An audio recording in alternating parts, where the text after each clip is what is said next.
3.75 වෙනි බලයයි 5.50 වෙනි බලයයි. මේ දෙකෙන් වැඩි ලොකු මොකද්ද? කැල්කියුලේටර් එකක් නැතුව හදන්න පුළුවන් ද බලමු. අපිට පුළුවන් 3.75 වෙනි බලය කියන්නේ 3 වැඩි කිරීම 25 වෙනි බලය කියලා ලියන්න.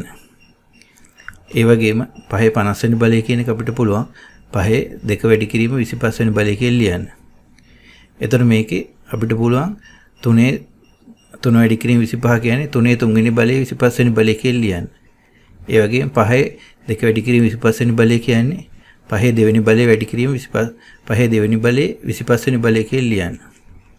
එතකොට 3 වෙනි බලය කියන්නේ 27. මේක අපිට ලියන්න පුළුවන් 25 වෙනි බලය කියලා.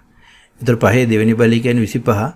අපිට ඒක ලියන්න පුළුවන් 25 වෙනි බලය කියලා. එතකොට මේක බලමටම පේනවා 27 වෙනි බලය 25 වෙනි බලයට වඩා ලොකුයි. ඒ කියන්නේ 3.75 වෙනි බලය කියන එක 5.50 වෙනි බලයට වඩා ලොකුයි. මේ විදිහට අපිට මේක කැල්කියුලේටර් එකක් නැතුව හදන්න පුළුවන්.